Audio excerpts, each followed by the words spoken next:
Engineering college के पुराने hostel का नाम था रिजव्यू ब्लॉक। सब स्टूडेंट्स जानते थे कि ऊपर का थर्ड फ्लोर थोड़ा सा अलग है।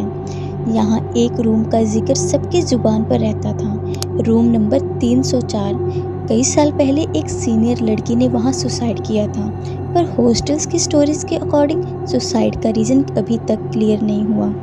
कुछ लोग कहते थे उसे हरेसमेंट हुआ, कुछ कहते थे वो मेंटली डिस्टर्ब थी, लेकिन सबसे स्कैरी वर्जन ये था, उसने किसी को देखा था जो और कोई नहीं देख पाया।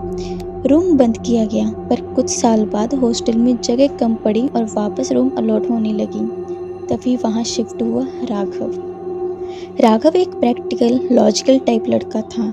घोस्ट स्टोरी से उसके लिए बस टाइम पास थी।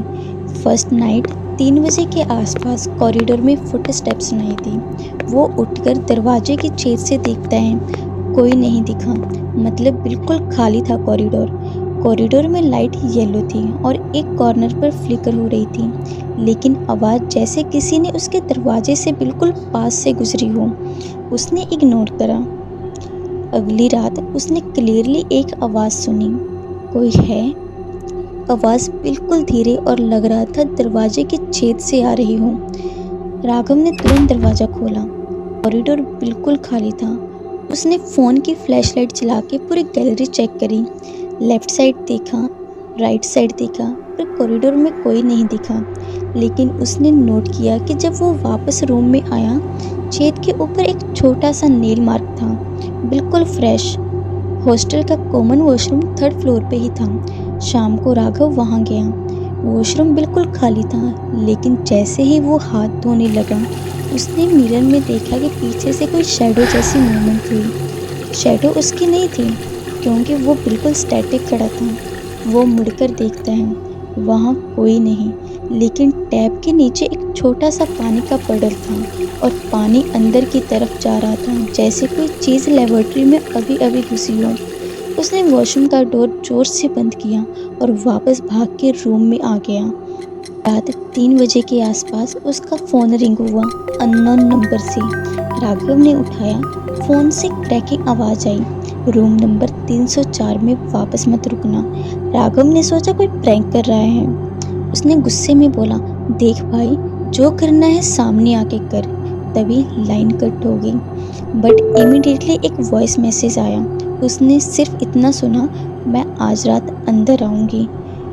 राघव के हाथ से फ़ोन हिलने लगा। उसने नंबर ब्लॉक किया, बट नंबर दोबारा कॉल कर रहा था। ब्लॉक नंबर में साइलेंट कॉल आता है ना, वही वाला। उसने फ़ोन स्विच ऑफ कर दिया। सुबह जब वो कॉलेज जाने लगा, दरवाज़ा बंद करने गया और देखकर जम गया।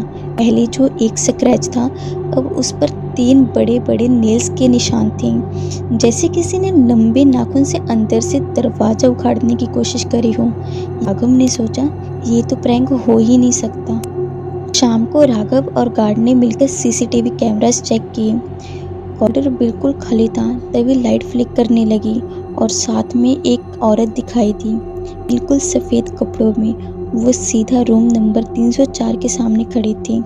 तभी लाइट दोबारा फ्लिकर हुई और औरत गायब हो गई। गार्ड एकदम सीरियस टोन में बोला, बेटा, सीसीटीवी में कभी आदमियों की वजह से डिस्टर्बेंस नहीं आती। लाइट 1 सेकंड ऑफ होती है, तभी ये चीज़ रिकॉर्ड होती है। तुम्हारा रूम ठीक नहीं है। राघव ने डिसाइड किया कि प्रूफ कलेक्ट करें। उसने अपने फ़ोन का रिकॉर्डर ऑन करके बेड के पास रख दिया और सो गया। सुबह रिकॉर्डिंग प्ले की। पहले कुछ सेकंड साइलेंट ही था, फिर तभी फुट स्टेप्स की आवाज़ आई, दरवाजे के पास रुकने की आवाज़, नॉकिंग के साथ एक फीमेल वॉइस, राघव, दरवाज़ा क्यों बंद किया? फिर तभी रिकॉर्डर के बिल्कुल नीचे से आवाज़ आई, मैं अंदर आ चुकी हूँ। उसके बाद एक लाउड स्टैटिक नॉइज़, जिसमें एक फीमेल लाफ हल्की सी मिक्स थी। रात को राघव अपने रूम में नहीं रुका, वो अपने दोस्त के रूम में सोया था। सुबह जब वापस 304 में आया तो डोर अंदर से बंद था। हॉस्टल वालों ने मास्टर की से डोर खोला।